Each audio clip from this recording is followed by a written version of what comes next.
Well, thank you, Lee, very much for that introduction. And it's a very great pleasure to be back at an ABARES Outlook conference. You've heard a little bit about my history, but one thing it didn't say was that I think the first Outlook conference I attended was actually in 1974, back in the days when they were at the ANU and were a much more modest gathering than assembles each year now.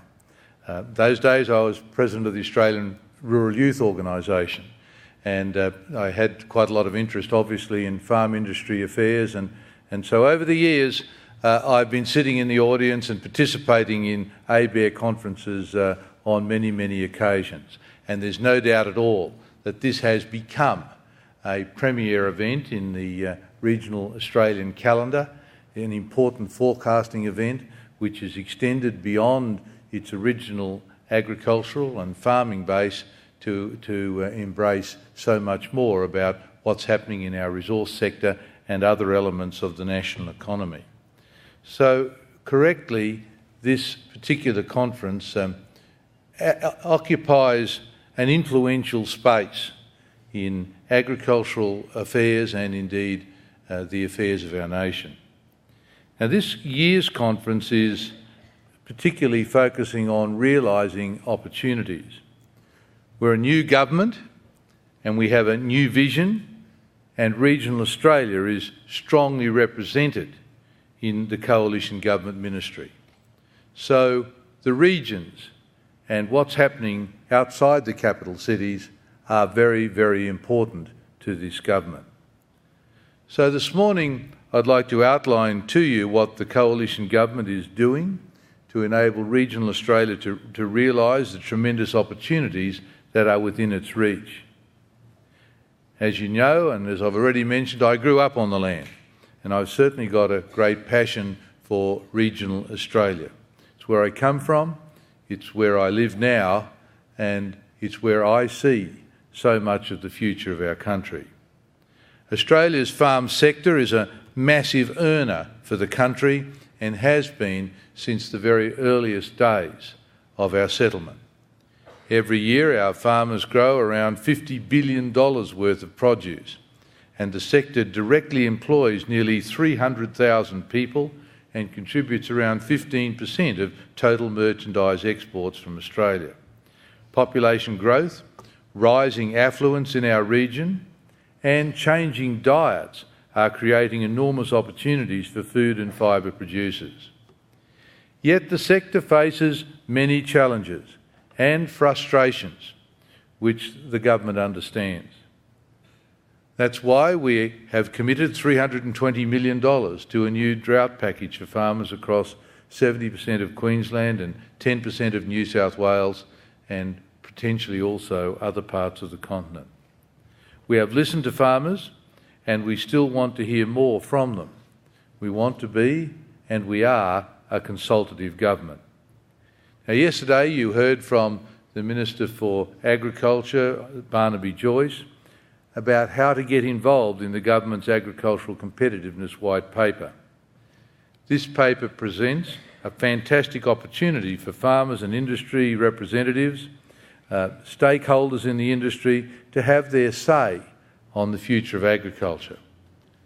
We're actively seeking a wide range of views to help identify ways to grow farm profits and boost agriculture's contribution to the economic growth, trade and innovation and productivity of our country.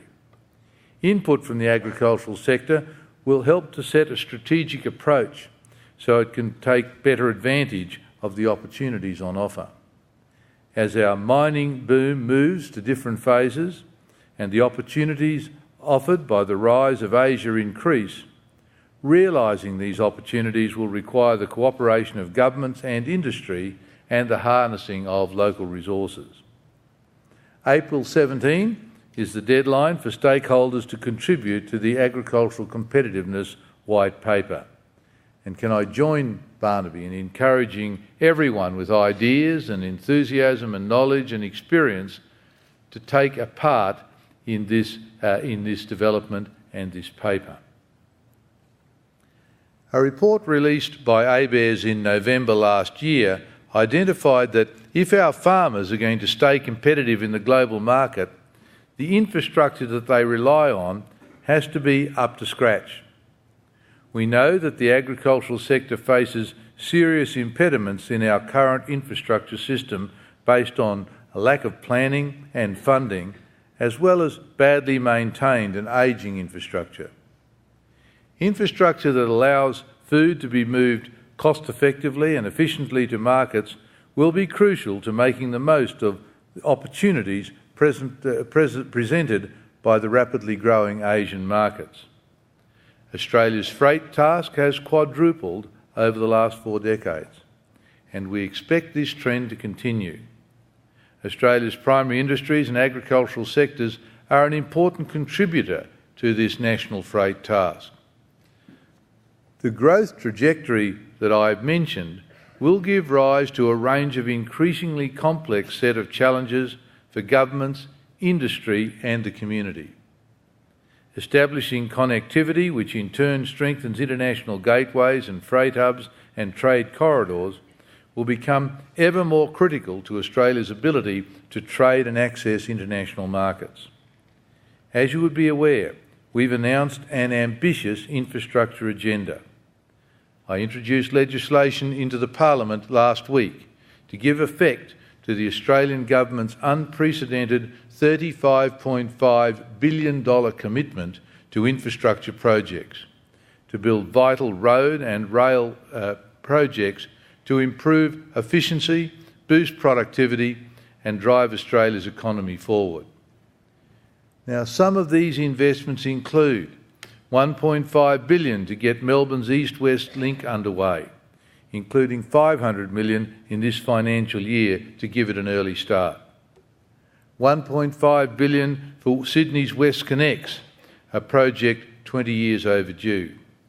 $1 billion to upgrade the Gateway Motorway North in Brisbane. $615 million to build the Swan Valley Bypass in Western Australia, and $686 million to finish the impressive Perth Gateway project. $400 million to upgrade the Midland Highway in Tasmania. $500 million to begin the full upgrade of the South Road in South Australia. In addition to these commitments, the Australian Government will invest a record amount in regional roads, including $6.7 billion on the Bruce Highway and $5.6 billion to finish the 4-laning of the Pacific Highway in New South Wales. We're working with Queensland on one of the state's highest priority road infrastructure projects. We've committed $700 million to the Toowoomba Second Range crossing. The tendering process has begun for what will be one of the very first public-private road infrastructure projects in regional Australia. The second range crossing will help drive Queensland's economic growth by creating jobs and providing a gateway to the state's resource-rich Surat Basin and the agricultural food bowl of the Darling Downs. We're contributing another $508 million to upgrading the Warrego Highway west of Toowoomba. We are looking also at the future of the Roads to Recovery program, locking it in for a further $1.75 billion worth of funding. There will be $150 million for the next 21.5 kilometres of the Western Highway in Victoria, part of a $400 million commitment. There will be $337 million for the Great Northern Highway in Western Australia, the Perth-Darwin Road, and $33 million to continue the work on the Outback Way. So we have a large number of major projects underway, but we haven't forgotten local roads. As I've already mentioned, we're making a new 5-year commitment to the Roads to Recovery program, which provides vital funding to local governments for the maintenance of the nation's local road infrastructure. We're committing also $300 million to the Black Spots program, which will address roadsides where there are high-risk areas for serious crashes. In addition, we will launch our new $300 million Bridges Renewal Program, which, with matching contributions from state and local government, will provide a total of $600 million to help restore dilapidated and failing local bridges. Now, these are tangible measures that will make a difference in getting freight from the regions to the markets in Australia and around the world, and in the most efficient and competitive way possible. Now, ambitions for Australia's future include also building the freight rail infrastructure of the 21st century. The government has committed $300 million to finalise the plans, the engineering design and environmental assessments to get the Inland Rail project finally underway. Inland Rail has been championed by coalition governments, and it's a project that's dear to my heart because I've had a strong personal commitment to this project for many years. I know what it can achieve for regional development. It will bring new life and new opportunities to communities and districts along the whole route through regional Queensland, New South Wales and Victoria. It will help to grow the wealth of regional Australia in the eastern states and create flow-on benefits throughout the Australian economy. It will position our transport network to do the heavy lifting required to meet Australia's growing freight transport task over the next 50 years.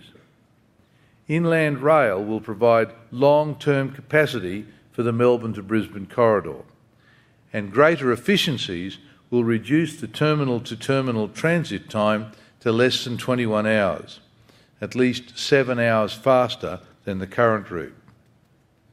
In the short term, Australian Rail Track Corporation's investments on the coastal route between Sydney and Brisbane are addressing the immediate needs of rail freight on the East Coast.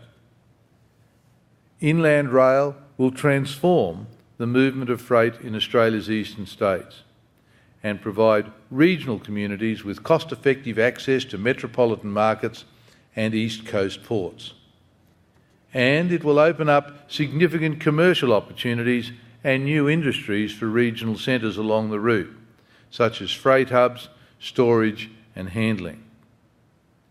Indications are that by 2050, Inland Rail will reduce the truck task for agriculture alone by over 100,000 semi-trailers, helping to make our roads safer and ease congestion.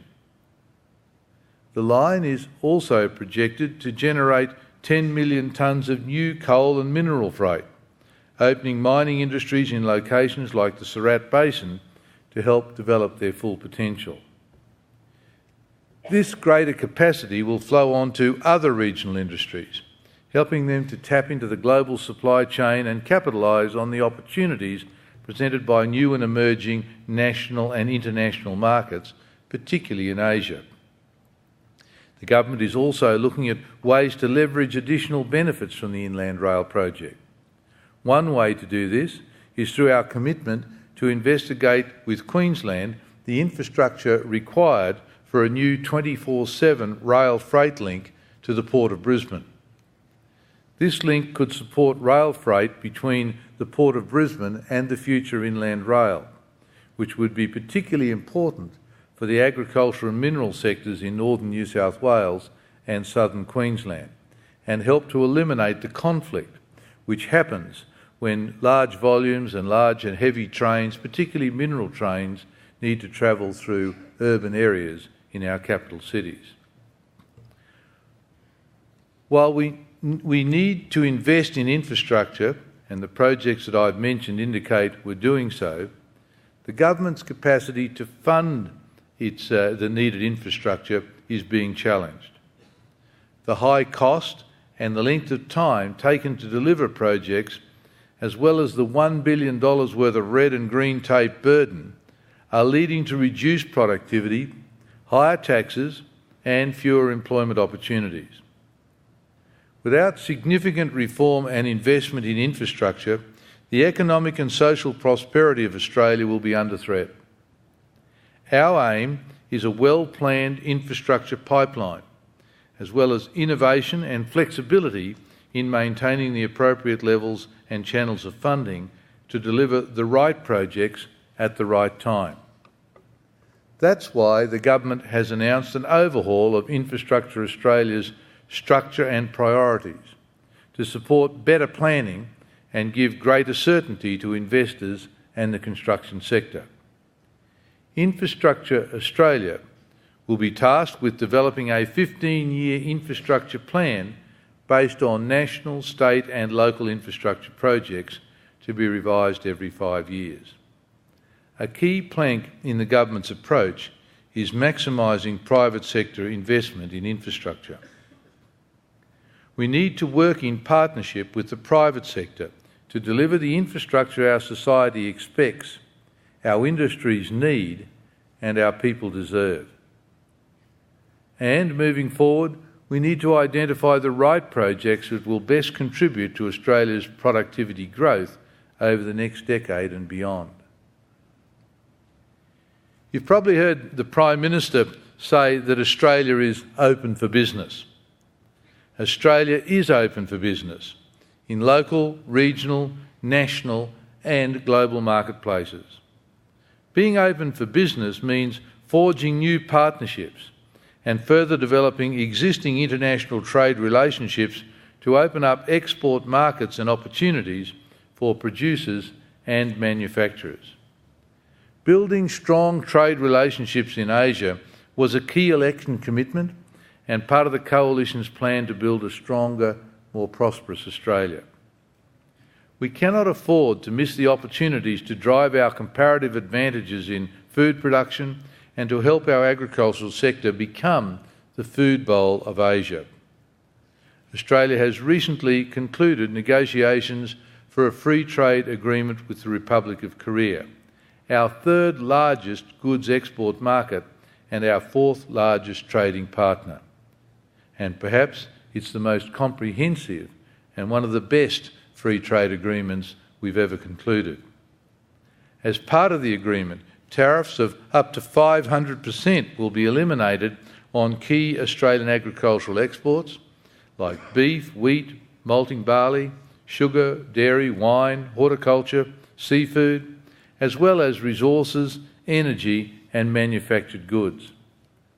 These outcomes and the commitments in the Korean Free Trade Agreement are at least as comprehensive as what we achieved in the agreements with the United States of America.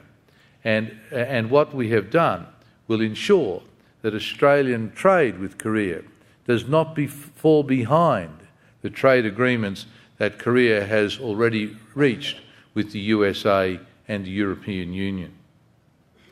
We're also committed to strengthening other trading relationships within our region by working to conclude negotiations with Japan and China as soon as possible. Our negotiations with Japan will help to manage its food security objectives, and the negotiations with China offer the opportunity to tap into a growing middle class and the demand for high-quality agricultural products that Australia is noted for. Being open for business also means opening up Northern Australia with its vast untapped resources and location on the doorstep of Asia. This too has been a part of Coalition's national vision for a stronger national economy. Located within my department is the Office of Northern Australia, whose work is broadly focused on building the capacity of the North, including for future commercial agricultural development. I can report on several areas of work that are currently being progressed. Last month, I released a study of land and water resources in the Flinders and Gilbert River catchments undertaken by the CSIRO.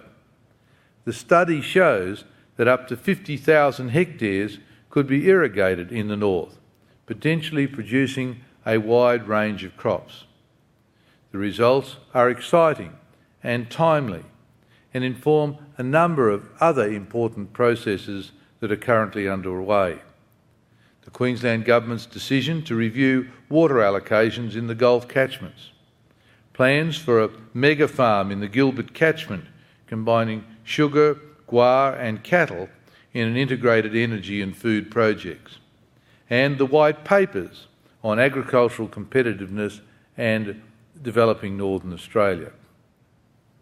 Other very important work being undertaken by the CSIRO is to analyse cost savings in the Northern Australia livestock transport sector. Even a minor change, like co-locating spelling yards with roadhouses so that cattle and drivers can rest at the same time, can significantly reduce travel times and overall costs. While the work is focused on Northern Australia, it already includes all of Queensland and is now being extended to all the southern states and territories. So I recommend that you take a look at the findings of this work. Thanks again for the opportunity to address ABARES Outlook Conference. I hope that I've given you something of a sense of how important regional Australia is to me personally, but also to the government. Australia certainly faces significant challenges over the coming years. While our exports are set to grow, we need to lift our productivity rate substantially so Australians can continue to enjoy the living standards we're used to. The government recognises the role regional areas can and must play in overcoming Australia's national challenges and driving economic development, as well as building stronger regional economies. Thank you.